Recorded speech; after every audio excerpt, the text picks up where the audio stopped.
Thank you so much, and let me first of all express my gratitude for you wanted to have me here as a speaker on the UKIP Congress. As you heard Steve said, I have a bit of unusual background as a politician. I went in the local politics and mainly by supporting a friend of mine, and then I found it quite interesting. You could see that you actually had a chance to make a difference, to tell the old politicians what I felt, what I had for experience of my background, not at least. And I'm quite an ordinary guy, I would say. I'm 53 years old, have 3 kids, a girlfriend at home in Sweden, and I spent 30 years on the roads in a lorry. And that was also one thing I wanted to make a big change in, because the transport politics now from the European Union is working quite badly, I would say. And we can see the effects in Sweden. You can see the effects here in Great Britain as well, with massive amount of foreign lorries on our roads. And actually last year we had over 200 trucking companies in Sweden that went into bankruptcy because it's not longer possible to compete with the low prices that the foreign trucks are driving for. And that was, in my perspective, never the intention by giving other companies a possibility to work on our roads.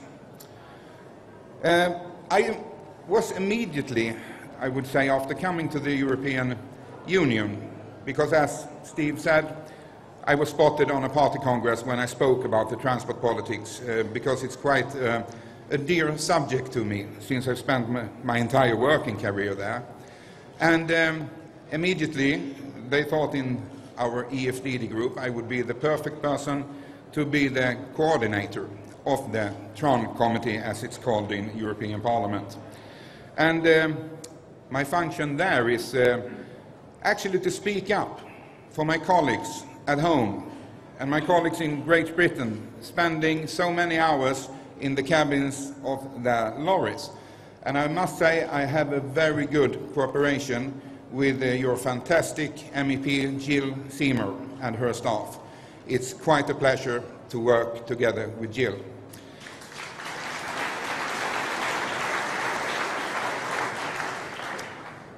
Our mission in the committee became, like I said, to protect our national drivers. And you can hear a lot of talking today about social dumping, and that is drivers living months after months in their cabins. They are so low paid, they have no opportunity going in and have a nice meal, taking a shower, and they make pretty much all of their washing and stuff like that beside the truck on a parking spot. And we actually looked into what is the real problem. The social dumping, that is an effect. But the cause of this thing is actually European Union's cabotage rule system. That means a foreign truck can come into your country and can stay there for 7 days, and during that time use 3 national loads. Then, of course, the purpose was for the truck to leave the country. And that is where it's gone completely wrong, because I can see in my homeland, Sweden, we have a bridge connecting us to Denmark. That's a 20-minute trip. So it takes, for example, a Bulgarian or Romanian truck 20 minutes to go over to Denmark and pick up a new load, and then they are back again after 20 minutes. And the Danish, they have the same problem, because then they are going over to Sweden for a very short trip, and then they are back out on the roads again. So we realized from the beginning it's the cabotage rule system we have to make a change in. And actually, I will say after 1 year, both me and Jill has been speaking very hard about this. After 1 year, the Commission in the European Union finally came with an answer that they will take up the cabotage rule system to re-evaluation, and if it's necessary, they will put into place new legislation to stop the misuse of the rules. And I would say after 1 year, that's quite an achievement.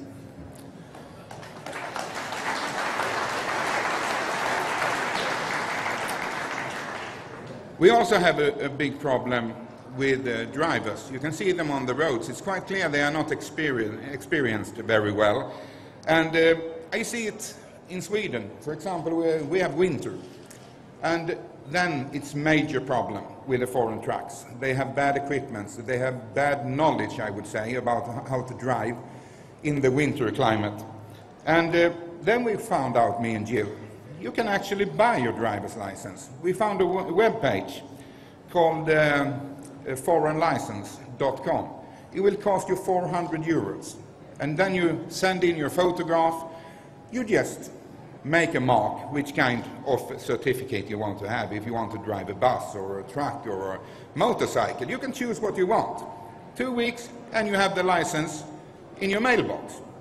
And there's absolutely no chance for the local police to check this, because they are not connected in a database. I've been talking as a suggestion to solve this, to have an international database in the Union that all the cross-border drivers has to register in the local police station so they can verify that it's actually a valid license they have.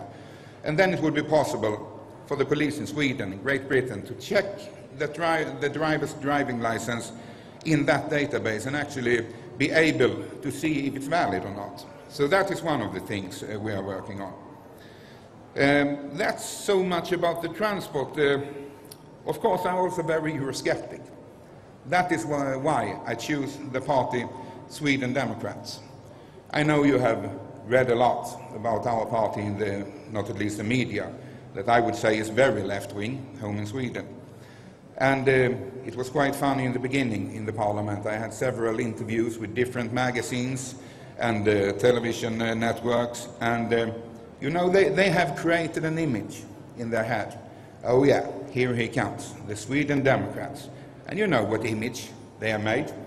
And I'm coming in, 52 years old, truck driver, with a family at home, and I didn't really live up to their expectations, I would say. So there was quite a lot of funny moments, but still we have the problem that the media wants to create an image about us. And I would say it's the same thing for UKIP in Sweden. The Swedish media tries to build an image of UKIP that isn't really true, not at all. I've become, like I often say, like a member of the UKIP family. I really like all the UKIP people in the parliament.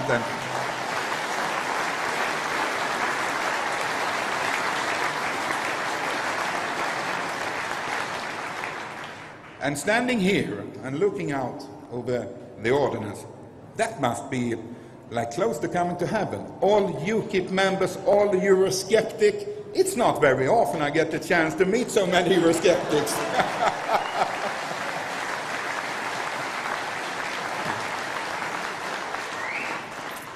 We also had a very specific goal from my party, the Sweden Democrats, when we were given 2 mandates in the Swedish elections for the European Parliament. And that was actually to become a member of the EFDD group, to follow UKIP, because there is no other party that has been so successful in criticizing the European political system. And in Sweden, I would say Nigel Farage is like a god, more or less.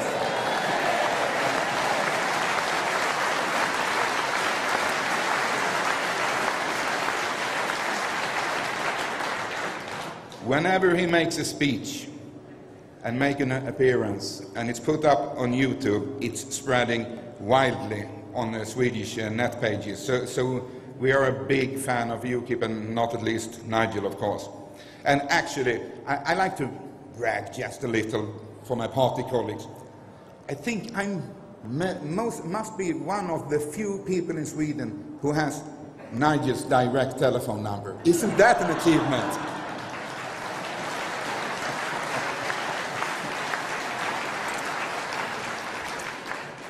They all get really impressed. I take my phone up and say, look whose phone number I have. That makes me really popular, but I'm not giving it out, so it's only when for myself. we had, as I said, a plan to be a member of EFDD and UKIP. And we had a meeting with Nigel. You know, from the beginning, Nigel made a statement that he didn't really see the possibility of working together with our party. And we struggled to get a meeting with Nigel because we knew also that he had seen the picture that the Swedish media wants to deliver of us. And I also knew if he just got the chance to sit down and talk to us, he would realize that we are quite common people. I'm a truck driver. My colleague, woman, Christina, she has been working in a sales agency, and yeah, the last time before we came into the parliament, she worked as a nurse. Nurse, you see, Swedish, that's difficult, but to translate everything into English. But it has been working out really well. We talked to Nigel for, I would say, half an hour in that meeting, and also Herman, Kelly. And after that, they actually realized that the image that they want to put up about us in the media isn't true at all. And you know it from here. You have the same situation. Everything you will, as a UKIP politician, say, the media will try to twist and turn into something bad, no matter what. I guess if we stood up and we said we love the European Union, we think they should decide everything, yeah, then we should be criticized for that. Because that is actually the thing. It doesn't matter what we do. They will twist and turn it into something negative. And that is just the way it is. But I was Eurosceptic when I came into the Parliament. And I can tell you, I haven't become any less Eurosceptic after actually seeing how it works there. I will give you an example. Last Wednesday, I had to fill in for the group in a dinner meeting that Martin Schulz, all the top names in European Union, including the chairman of the European Council, was in a dinner.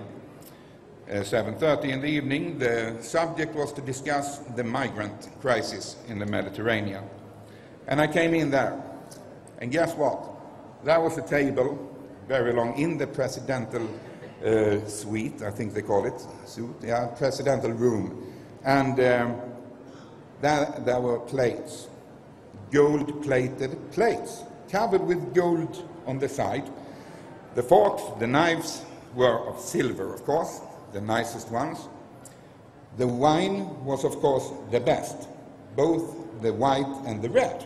And there were, of course, all the waiters in black suits and white shirts serving it to us. And then they were talking about the migrant crisis and the terrible situation with the people who are drowning in the Mediterranean. And you know what? Doesn't that actually look like the Roman Empire? That's pretty much it. They are sitting there discussing problem. They don't have a clue how to solve the problem, but at least when they are discussing it, they can eat from gold-plated plates and have the wine.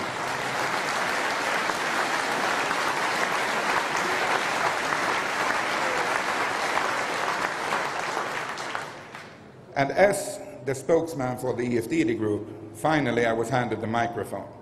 And then I told them, you know what? You're sitting here eating from your gold-plated plates. You're drinking your nice wine, and you're talking about a thing you don't have any solution for. The thing is, you have been doing such a bad job as politicians for the last 30 years. Now we are seeing the effect of what you have done. And now you don't have a clue how to solve it. You are talking about challenges. That is, I would say, the word for I haven't got a clue. That is actually what it means, challenge. That is the word they are using every time when they don't know what to do. I also explained for them, you should have started like 30 years ago to give some support to those countries that are coming, fleeing to us today.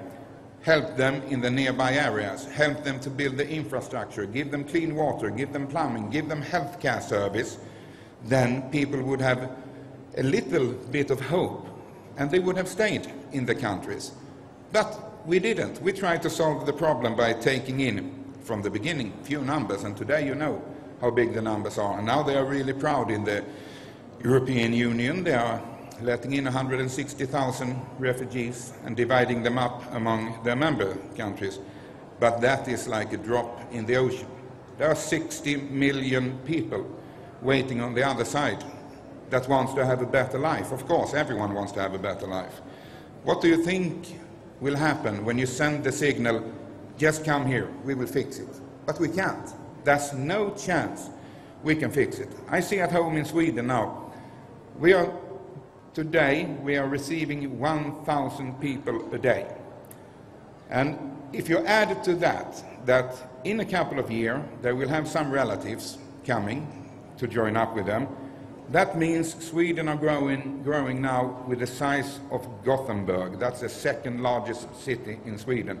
Every year we are growing with the size of Gothenburg. Of course, the governments have been forced to do cutbacks in the social welfare and the pension system, of course, for the retired people. And now it's in a real bad state. We were once known in Sweden that we were a country to be proud of because we took care of everyone. We took care of the sick people. We took care of the elderly people. And now we don't have the money. We actually have elderly people today that don't have the money to get their medicines. They will have to choose between eat or get your medicine. And it's disgusting. It really is. It is people who have worked their entire life, paid the taxes, and once they become old, there's no welfare system left. It's incredible. It's like a big fraud, everything that's going on. And we are just one party.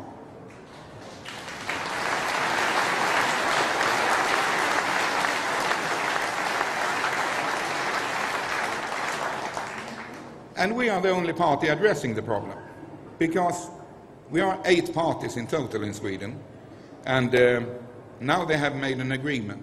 The socialist side won the last election, and it's a minority government we are having now.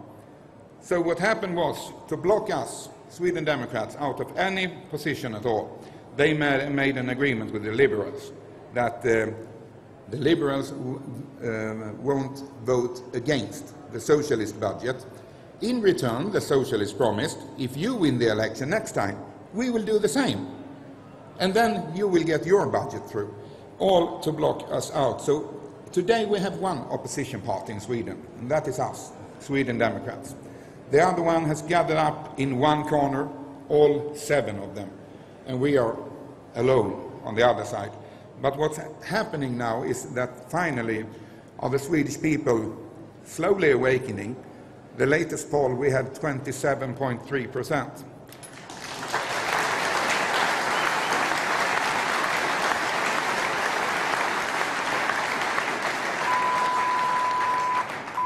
By that, we are the biggest party in Sweden, actually. The socialists have 24-something%, and the liberals around 20. So we have gone.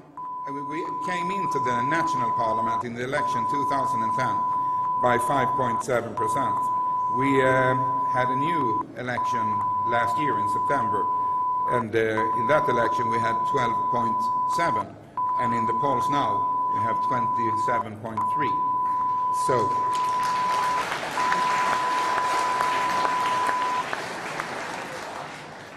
and we have a goal, of course, to be the biggest party and to stay in that position, because we have all the time said we are the party for ordinary people.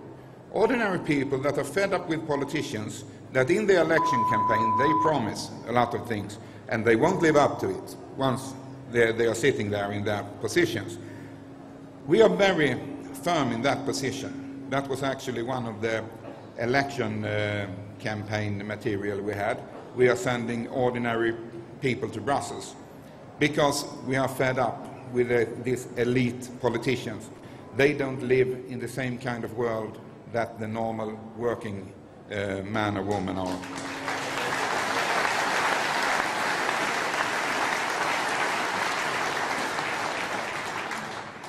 And I'm so happy to see you now, finally, you're in England going for the election, the referendum about staying or not staying in the European Union. And it's like a snowball that is on top of the mountain. It just needs a little push, and then it starts to roll, and you know what will happen. It will grow and grow. And believe you me, if you succeed in this election, we will be right behind you, fighting for the exact same thing to happen in Sweden.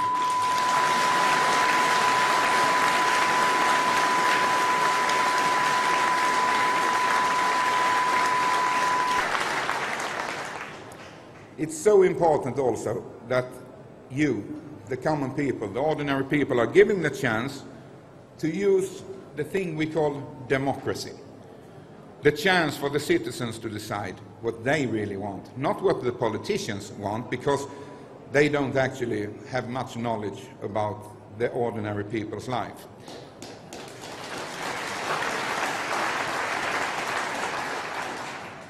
And I'm quite convinced that you will, from UKIP side, do a fantastic election.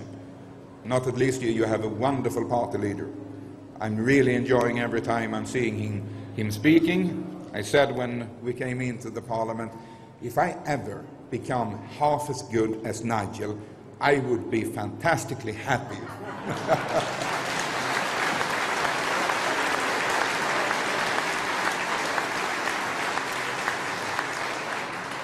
Well, I mean, he's quite amazing. He stands up in the parliament, in the plenary. No paperwork. Yeah, I'm a little like that as well, but no paperwork. And he just hands it out to everyone. And believe me, it's wonderful. The clip where he explained, what's his name now? And I'm forgetting. Yeah, in the parliament, where he explained that the new commissioner, the new chairman, had the appearance of a bank, damp rag. Yeah, damp rag. I mean, that is like historical clip. I think it's been shown in Sweden a couple of million times by now. And I remember I was sitting at home in my sofa and looking at this, and I thought, my God, he's brilliant, that man. And can you understand, 1.5 years later, I'm working together with him. It's quite amazing. I went from my truck into local politics, and bam, I was in the parliament and working together with Nigel Farage. But it's unbelievable.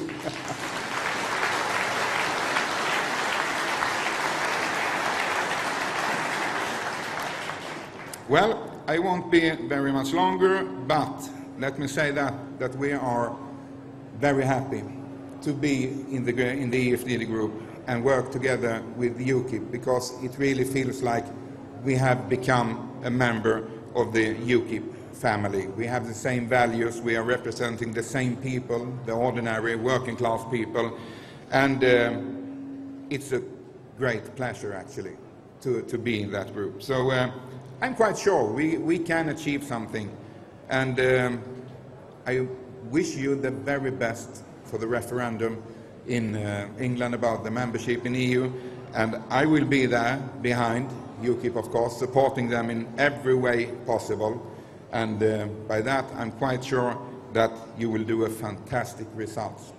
Thank you so much for listening to me. Nice to be here.